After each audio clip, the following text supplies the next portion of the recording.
Salam sejahtera Malaysia, denyut nadi suara rakyat bergema di channel ini. Terima kasih kerana bersama-sama dalam channel ini untuk mendapatkan berita-berita dan ulasan-ulasan terbaik untuk seluruh rakyat Malaysia. Bagi anda yang pertama kali bersama-sama dalam channel ini, sila tekan butang subscribe, like dan share. Malaysia kita punya, cintai Malaysiaku, kita jaga kita. Sekali lagi, bagi anda yang pertama kali, sila tekan butang subscribe, like dan share. Kita mulakan berita menarik hari ini. Salam sejahtera Malaysia, denyut nadi suara rakyat bergema di channel ini. Berita terkini yang menggemparkan seluruh Malaysia. Berita ini dipetik daripada bharian.com.my. Dr. M, sasaran sebenar siasatan SPRM, dakwa anak. Ini komen Azam Baki.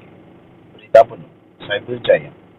Ketua Pesuruhjaya Suruhanjaya Pencegahan Rasuah Malaysia SPRM, Tan Sri Azam Baki, tidak mahu mengulas dakwaan dua anak Tun Dr. Mahathir Mohamad. Kononnya mereka diarah membantu siasatan terhadap bekas Perdana Menteri itu. Sebaliknya, Azam berkata beliau perlu melihat fakta terlebih dahulu berhubung dakwaan terbabit. Katanya tiada komen untuk itu. Biar saya periksa fakta terlebih dahulu, katanya ringkas. Beliau diminta mengulas kenyataan daripada Tan Sri Mokzani Mahathir dan daripada Mirzan Mahathir bahawa mereka diarah oleh SPRM untuk membantu siasatan ke atas Dr. Mahathir. Terdahulu beliau hadir pada majlis pelancaran Pusat Kecemerlangan Keselamatan Cyber yang disempurnakan oleh Perdana Menteri Datuk Seri Anwar Ibrahim. Dalam temu bual bersama media antarabangsa pada Sabtu yang lalu, Mokzani mendakwa bapanya telah menjadi suspek utama dalam siasatan yang dijalankan oleh SPRM. Dakwanya, beliau dan Mirzan pula menjadi saksi kepada apa yang sedang disiasat oleh agensi pencegahan rasuah itu. Sebelum ini dilaporkan SPRM telah memanggil Mirzan dan Mokzani untuk disoal siasat pada Januari lalu, walaupun asas sebenar siasatan mereka tidak jelas. Dua beradik itu turut diarahkan untuk mengisytiharkan segala aset alih dan tidak alih mereka yang berada di dalam pegangan mereka, sama ada aset itu adalah di dalam atau di luar negara. Pada 6 Februari yang lalu pula, Azam telah dilaporkan berkata SPRM belum menerima sebarang maklum balas dan mengatakan Mirzan dan Mokzani boleh didakwa sekiranya jika mereka gagal mengisytiharkan harta mereka kepada agensi itu, iaitu SPRM. Berikutan itu, kedua-dua beradik itu mengeluarkan kenyataan akbar pada 8 Februari yang lalu bagi meminta SPRM untuk bersabar dan mengatakan bahawa adalah usaha yang mustahil untuk mengumpulkan maklumat selama 43 tahun. Menurut Mirzan dan Mokzani, SPRM telah meminta senarai aset sejak tahun 1981, iaitu pada tahun pertama Dr. Mahathir menjadi Perdana Menteri. Denyut nadi suara rakyat bergema di channel ini. Jangan lupa untuk tekan butang subscribe, like dan share. Malaysia kita punya, cintai Malaysiaku, kita jaga kita. Bye-bye. Salam sejahtera Malaysia, denyut nadi suara rakyat bergema di channel ini. Mari lihat siapa yang terkantoi. Mari lihat siapa yang kantoi tak bercakap benar.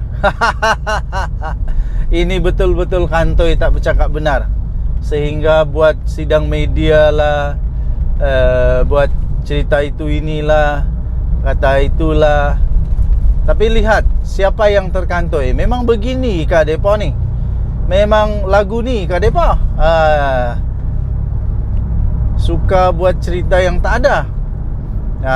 Mari lihat siapa kantoi, siapa yang kedapatan, ketahuan tak cakap betul, tak cakap benar, alias menipu kot. Timbalan Perdana Menteri akhirnya tampil memberikan penjelasan berkenaan dengan kononnya ada draft perjanjian yang digembar-gemburkan di media sosial sampai apa macam-macam lah. Tapi akhirnya Timbalan Perdana Menteri tampil memberi penjelasan tentang perkara ini. Timbalan Perdana Menteri Fadilah dengan tegas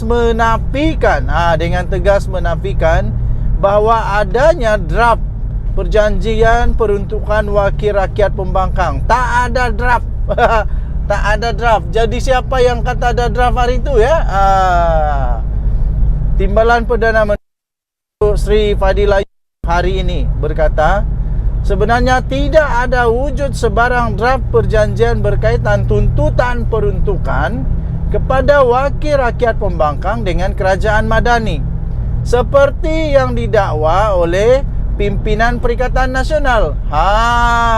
Rupanya yang buat dakwaan itu kononnya ada dari Perikatan Nasional. Ini saya kongsi kepada anda satu artikel daripada Malaysia Kini. Ketua WIP Kerajaan Perpaduan itu berkata, tiada sebarang draft dokumen yang diserahkan atau diterima semasa pertemuan beliau dengan Ketua Pembangkang Datuk Seri Hamzah Zainuddin di Parlimen pada 19 Mac. Tak ada. Dah dari mana orang tu kata dapat? Tapi Timbalan Perdana Menteri kata ketika dia jumpa dengan Hamzah Zainuddin, tak ada diterima atau tak ada diberi. Tak ada. Ini cipta cerita dari mana entah. Kata beliau, saya tegaskan sekali lagi dalam pertemuan saya bersama dengan wakil-wakil pembangkang pada minggu lepas, tiada sebarang dokumen diberi oleh pihak kerajaan Madani maupun pihak pembangkang. Habis cerita ni dari mana? Ia sekadar sesi mendengar permintaan dan tawaran mereka. Malah tiada perbincangan pun mengenai perjanjian pun, menurutnya dalam satu kenyataan di Kuala Lumpur. Ini berita sebenar dia. Inilah yang betul-betul terjadi. Tak ada dokumen, tak ada apa-apa perjanjian yang dibincang pun. Beliau turut menggesa ahli Parlimen Hulu Terengganu, Datuk Rosul Wahid daripada Bersatu, yang membangkitkan isu mengenai draft itu agar meminta dokumen tersebut daripada Hamzah Zainuddin. Pergilah minta. Pergi minta daripada Hamzah Zainuddin. Cuba lihat draft itu wujud atau tidak, katanya. Kantoi habis. Malu ni, malu. Apa tidak malunya? Pemimpin besar pula itu ketahuan kantoi tak bercakap benar. Elias menipu, membuat cerita, mengadang-adakan cerita, mencipta sensasi. Kalau ada, cuba lihat draft itu wujud atau tidak. Itu cabaran yang paling padu daripada Timbalan Perdana Menteri. Inilah kerajaan sekarang bagus. Kita bukan bercakap kepada cakap-cakap, tapi pada fakta. Ini ramai sekali yang percaya dengan media sosial, yang memburuk-burukkan kerajaan tanpa melihat fakta. Pada 22 Mac yang lepas, Hamzah berkata pihaknya sudah menerima draft dokumen yang memperinci perkara berkaitan rundingan peruntukan kepada ahli Parlimen Pembangkang. Hamzah Zainuddin pun satu. Dia kata terima draft dokumen.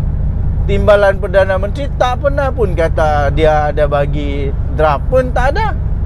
Jadi di mana draft itu? Kasih keluar lah. Ini lagi satu onar paling padu daripada Perikatan Nasional. Jurucakap Kerajaan Perpaduan Fahmi Fazil turut menafikan kenyataan daripada Hamzah Zainuddin itu berhubung perkara tersebut dan mengesahkan pertemuan Fadila dengan Ketua Pembangkang itu hanya untuk mendengar pandangan mereka saja. Mendengar pandangan saja pun, bukan bagi draft pun. Menteri Komunikasi itu berkata, Kerajaan Perpaduan telah meneliti perbincangan tersebut dan dijangka akan membuat tindakan susulan, termasuklah mengadakan perbincangan di peringkat Majlis Pimpinan Kerajaan Madani yang akan diadakan nanti. Persoalan saya senang, pening kepala. Senang, iaitu apa sebenarnya tujuan Hamzah Zainuddin dan Rasul kata macam begitu. Apa tujuan mereka? Adakah mereka ingin menunjukkan bahawa ya akhirnya kami menang dengan bertahan dapat, ataupun supaya MP-MP ahli-ahli YB mereka yakin bahawa mereka tak perlulah beri sokongan kepada PM sebab kita hampir menang. Mungkin begitulah. Mungkin. Tapi sebenarnya tak ada. Ini namanya memberi harapan palsu. Ini palsuism. Palsuism. Memang padu.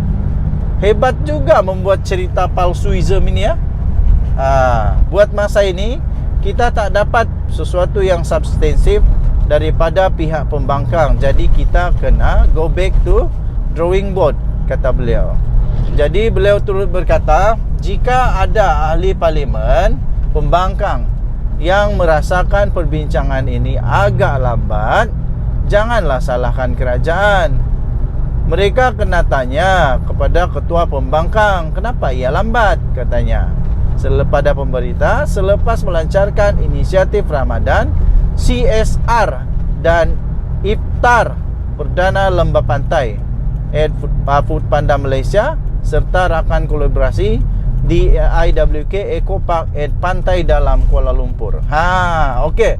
So tuan-tuan dan puan-puan yang dihormati sekalian, betul lah kata pakcik, makcik, nenek-nenek, jangan semua percaya. Dengar boleh, percaya jangan. Betul lah tu. Kepada siapa tu dengar boleh, percaya jangan? Kepada pemimpin-pemimpin yang macam beginilah. Cakap lain, yang betulnya lain, yang realitinya tak betul. Tapi cerita bukan main, hebatnya bukan main, sehingga orang boleh percaya. Entah apa tujuan dia, saya pun kurang pasti. Harap-harap selepas ini jangan lagi cipta onar dan sensasi. Tak baik tau, memberi harapan yang tak ada kepada yang mengharap. Itu namanya palsuism, itu namanya tipuism, itu namanya harapan palsuism. Denyut Nadi Suara Rakyat bergema di channel ini. Jangan lupa tekan butang subscribe, like dan share. Malaysia kita punya, cintai Malaysiaku, kita jaga kita. Kita jumpa lagi. Hati-hati berjalan di jalan raya.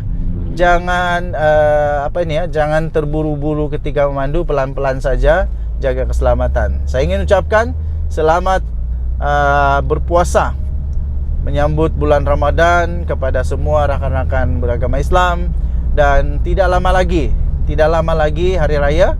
Mungkin boleh sudah ucap future hari raya. Selamat hari raya yang tidak lama lagi menjelang ini. Sama-samalah mencari keberkatan daripada Tuhan.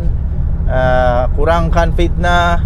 Bukan kurangkan fitnah, jangan menfitnah, berdosa, rugi. Sia-sia saja berpuasa kalau menabur fitnah.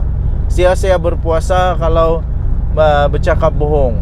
Sia-sia berpuasa kalau semua kejahatan tidak ditinggalkan.